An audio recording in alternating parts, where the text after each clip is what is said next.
बिस्मिल्लाहिर्रहमानिर्रहीम। अस्सलाम वालेकुम स्टूडेंट्स।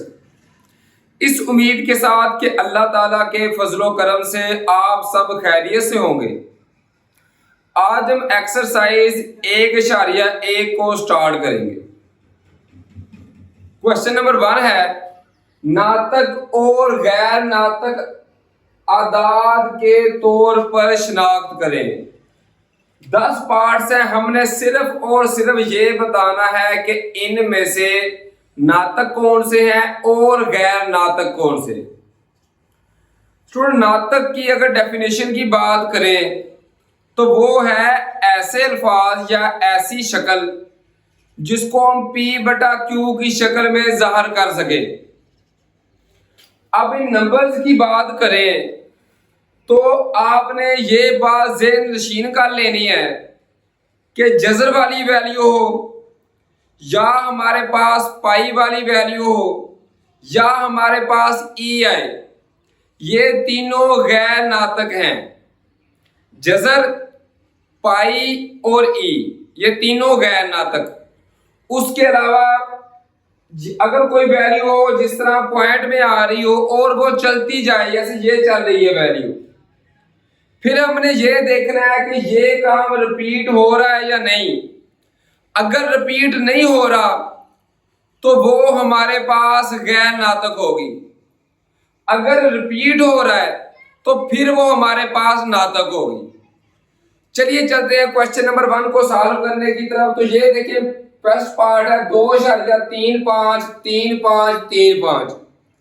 रिपीट हो रहा है, इसका मतलब है कि ये हमारे पास नातक होगा। तो मैं लिखूंगा नातक।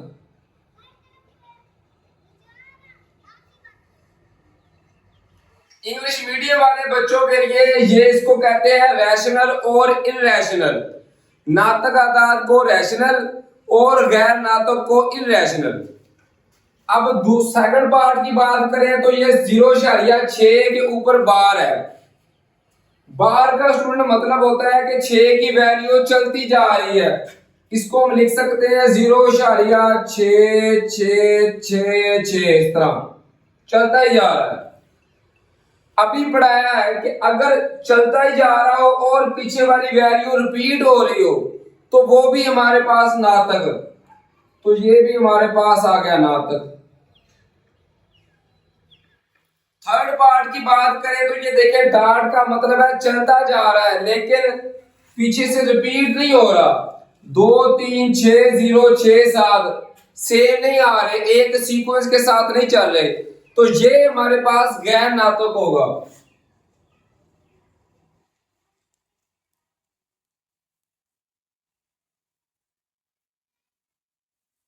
आगे फिर आ रहा है जज़र। अभी बताया है कि जज़र वाली वैल्यू तो देख के ही हमने बता देना है कि ये गैर नातक ही है, तो ये भी हमारे पास आएगी गैर नातक।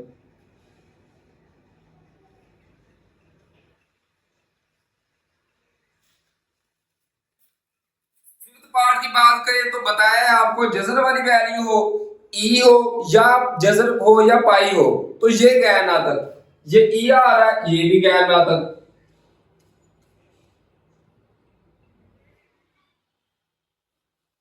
सिक्स पार्ट देखे, ये पाई है, ये भी गैर नातक।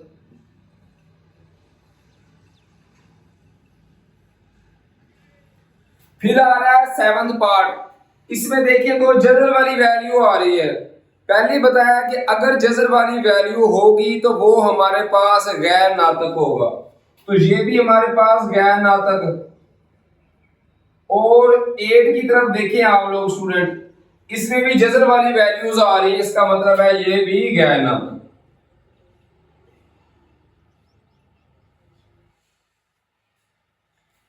9 की बात करें तो ये है 15/4। नातक आदाद की डेफिनेशन तरीफ ही यही है कि उनको हम बटे की सूरत में लिख सकते हैं। तो ये पहले बटा लिखा हुआ है, इसका मतलब है कि ये भी हमारे पास नातक ही होगा। क्योंकि स्टूडेंट, नातक की डेफिनेशन ही यही है कि जिसको हम बटे की शक्ल में लिख सकें।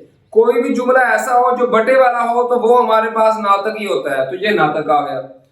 लास्ट की बात करें तो आप सोच रहे होंगे ये जज़र वाली वैल्यू है, तो इसको तो गैर नातक आना चाहिए। लेकिन स्टूडेंट्स ये आगे और हल हो सकता है। कैसे? ये फार्मूला बन सकता है a माइनस बी a जमा बी। ये फार्मूला होता है a माइनस बी इंटू ए जमा बी। ये स्टूडेंट होता है a की 2 माइनस b की 2 के बराबर। आपने 8 क्लास में ये पढ़ा होगा, पहले का स्क्वायर माइनस दूसरे का स्क्वायर। तो पहली वैल्यू आ रही है 2 माइनस दूसरी वैल्यू आ रही है जजर 2 इसका स्क्वायर। तो 2 का स्क्वायर लेंगे, 2 ज़रब 2 तो 4 आ गया माइनस जजर और स्क्वायर कैंसिल हो गए 2। तो 4 माइनस 2 किया, ये कितना आ गया 2। तो 2 हमारे पास एक कुदरती नंबर है, 2 4 8 10 कोई भी नंबर हो तो वो हमारे पास नातक होता है। तो ये भी हमारे पास नातक आ गया, तो हम लिखेंगे नातक।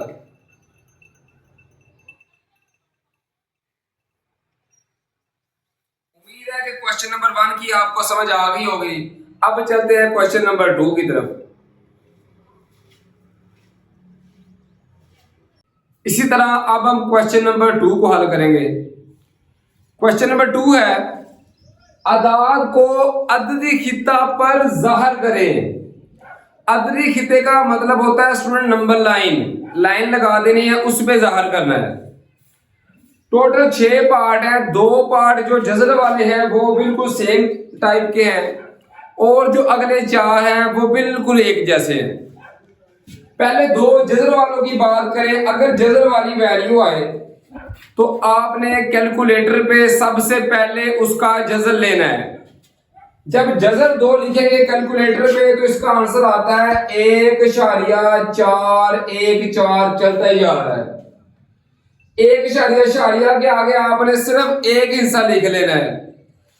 इसी तरह अगर जजर 3 की बात करें तो 3 का जजर ले तो इसका स्टूडेंट हमारे पास आंसर आएगा 1.73। इस तरह चलता जा रहा है तो 1.7 लिख दिया। अब दोनों आगे इशारिया वाले फर्स्ट पार्ट और सेकंड पार्ट करना क्या है, 1.4 है ना, तो 1 से आगे जो नंबर आ रहे हैं 2 तक उनके 10 हमने छोटे छोटे हिस्से कर लेने हैं।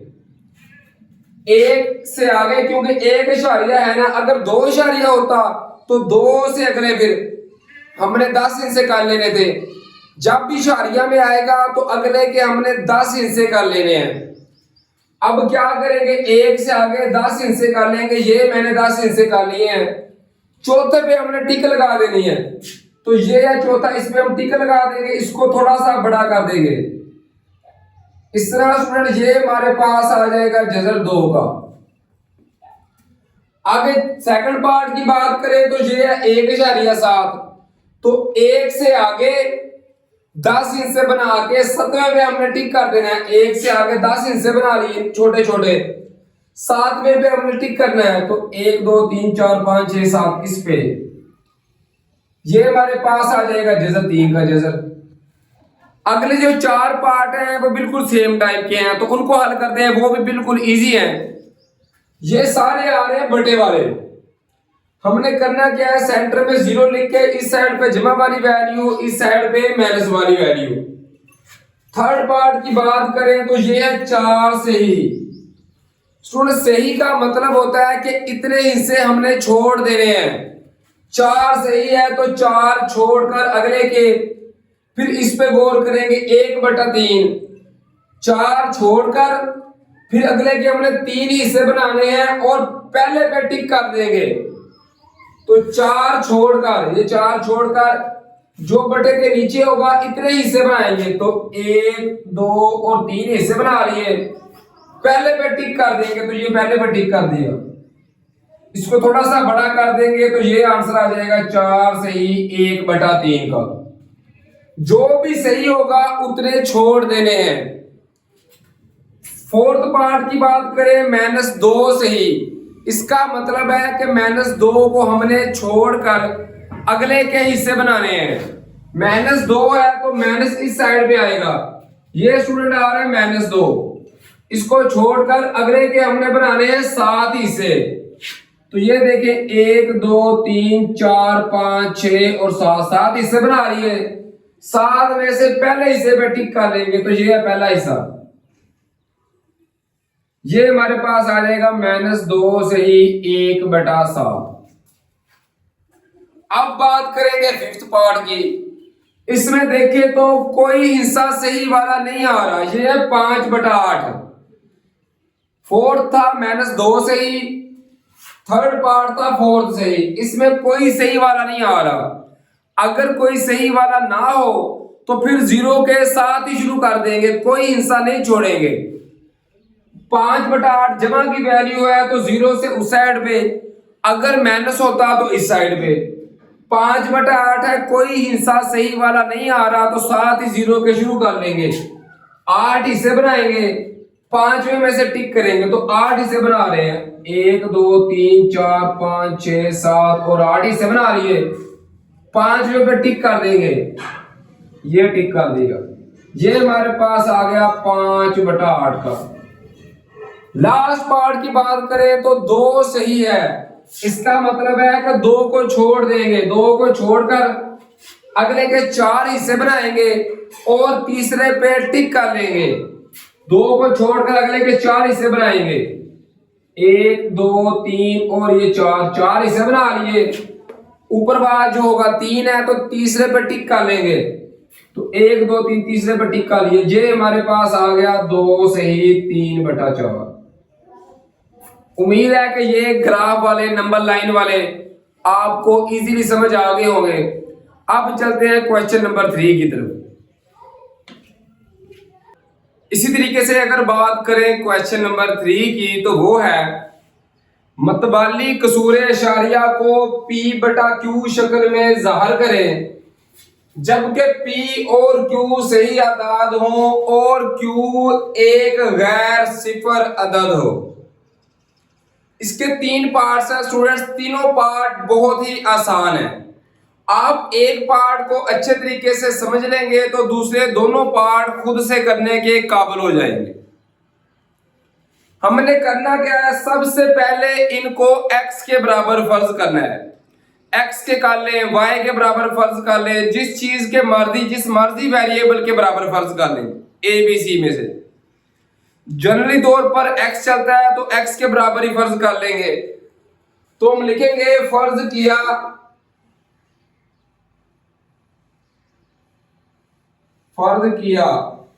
x बराबर है 0.4 बार। इसके ऊपर बार डालने का स्टूडेंट्स मतलब ये है कि ये रिपीट हो रहा है, 4 चलता ही जा रहा है। तो इसको हम लिख सकते हैं 4, फिर 4 लिख लें, फिर 4 लिख लें, 3-4 बार लिख लें तो काफी है काम। आखिर के ऊपर फिर बार डालना ना भूलिए क्योंकि फिर ये आगे चलता ही जाएगा। सबसे पहले हमने x के बराबर फर्ज किया। अब हमने सिर्फ ये देखना है कि हमें एक अदद दिया हुआ है जो रिपीट हो रहा है 4। क्वेश्चन नंबर 2 की बात करें तो इसमें 2 अदद है, 3 की बात करें तो इसमें भी 2 अदद है, 21 है। ये 21 फिर 21 फिर 21 इसी तरह ये रिपीट हो रहा है। यहां पे सिर्फ 4 है। अगर एक अदद होगा तो अगले स्टेप में हम 10 के साथ ज़रब करेंगे। अगर 2 अदद होंगे तो हम 100 के साथ ज़रब करेंगे। तो ये एक अदद है ना 0.4 था तो हम लिखेंगे 10 के साथ ज़रब करने से, 10 से ज़रब देने से।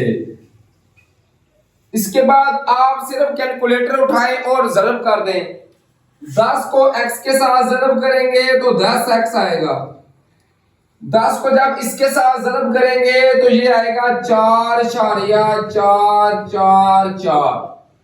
फिर बार डाल दें। दूसरा स्टेप तो होगा ये। इसके बाद सिर्फ एक और छोटा सा काम करना है कि ये जो जिसके साथ ज़रब दी है ना, इसको चले नाम दे लें क्वेश्चन नंबर 2 का, इसको नाम दे लें क्वेश्चन नंबर 1 का। फिर 2 में से हम ये कर देंगे माइनस, तो लिखेंगे मसावात 2 से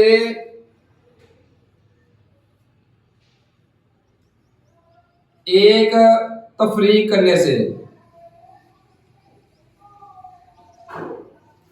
जो इस साइड वाले हैं उनको आपस में तफरीक कर देंगे, 10x माइनस x।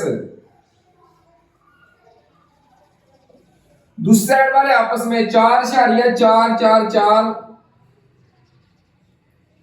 माइनस 0.444। जब तफरीक करेंगे ना 10x में से x 10 में से 1 निकालें तो ये बनेगा 9x। इसी तरह 4.444 में से माइनस करेंगे 0.444 तो ये आंसर आएगा 4। अब 9 और x दोनों के दरमियान में कोई अलामत नहीं है, ज़रब हो रहे हैं, 9 उधर जाके तकसीम हो जाएगा तो यहां से x की वैल्यू हमारे पास आ सकती है 4/9। ये हमारे पास आंसर आ गया स्टूडेंट्स हमारे क्वेश्चन नंबर 1 का। अब हल करेंगे क्वेश्चन नंबर 2 को, ये भी इसी टाइप का है। सबसे पहले x के बराबर तो लिखेंगे, फर्ज करें x बराबर है 0.37। इसके ऊपर बार था तो 3 3 बार लिख लें या 4 बार लिख लें, ये आप लोगों की अपनी मर्जी है। चले मैं 3 बार लिख रहा हूं, 3 7 फिर 3 7। पहले बताया अगर दो अदद होंगे तो 100 के साथ ज़रब करेंगे तो लिखेंगे 100 से ज़रब करने से। जब 100 के साथ x को ज़रब करेंगे तो 100x। जब 100 के साथ इसको ज़रब करेंगे स्टूडेंट्स तो ये आएगा 37.37 फिर 37 फिर 37। उसी टाइप से इसको इक्वेशन नंबर 1 का नाम दे लें। जब ज़रब देंगे उसके बाद जो आएगा उसको इक्वेशन नंबर 2 का नाम दे लें। फिर उसी तरीके से 2 - 1 तो लिखेंगे मसावात 2 से 1 तफरीक करने से तो आएगा 100x - x। दूसरी साइड पे 37.37 माइनस 0.37 100 में से 1 निकालेंगे स्टूडेंट तो ये आएगा 99x। इसी तरीके से 37.37 से 0.37 माइनस करेंगे तो ये सिर्फ शारिया के इस साइड वाला 37 बच जाएगा। अब 99 x के साथ ज़रब हो रहा है, दूसरे साइड पे जाकर तकसीम हो जाएगा तो x की कीमत आएगी 37 तकसीम 99। ये हमारा आंसर आ गया सेकंड पार्ट का। अब हल करेंगे स्टूडेंट लास्ट पार्ट को, उसमें भी है 0.21 तो इसको सबसे पहले फर्ज करेंगे x के बराबर तो लिखेंगे फर्ज करें x बराबर है 0.21 फिर 21 फिर 21। अब ये दो हिस्से हैं तो इसको भी 200 के साथ ज़रब करेंगे तो लिखेंगे 100 से ज़रब करने से। जब 100 के साथ ज़रब करेंगे तो ये आएगा 100x। इधर ज़रब करेंगे तो ये आएगा 21.21 आ गया। फिर 21 लिख रहे, 2-3 बार लिख रहे, जितनी बार मर्जी लिख रहे, इससे कोई फर्क नहीं पड़ता। इक्वेशन नंबर 1 ये आ गई 2। उसी तरीके के साथ 2 में से 1 माइनस करेंगे तो लिखेंगे मसावात 2 से 1 तफरीक करने से। तो जब करेंगे लिखेंगे 100x माइनस आएगा x तो लिखेंगे 100x माइनस x। दूसरी साइड पे 21.21 फिर 21 माइनस 0.21 100 में से 1x माइनस करेंगे तो ये बनेगा 99x। 21 से 0.21 माइनस करेंगे तो ये बनेगा 21। अब 99 और x के दरमियान में कोई अलामत नहीं है, ये ज़रब हो रहे हैं। जब 99 दूसरी साइड पे जाएगा तो ये जाकर तकसीम हो जाएगा तो x की कीमत आ सकती है 21 तकसीम 99। दोनों 3 के पहाड़े पे कैंसिल हो गए, 3 7 21 3 3 9 3 3 9 तो इसका आंसर आ सकता है 7/33। ये स्टूडेंट्स हमारा आ गया क्वेश्चन नंबर 3 के लास्ट यानी थर्ड पार्ट का। उम्मीद है कि ये क्वेश्चंस आपको बआसानी समझ आ रहे होंगे। अब चलते हैं नेक्स्ट वीडियो की तरफ, जिसमें हम एक्सरसाइज 1.1 के आखिरी 4 क्वेश्चंस और 3 क्वेश्चंस, क्वेश्चन नंबर 4, 5 और 6 को सॉल्व करेंगे। फी अमानिल्लाह स्टूडेंट्स, अल्लाह हाफिज।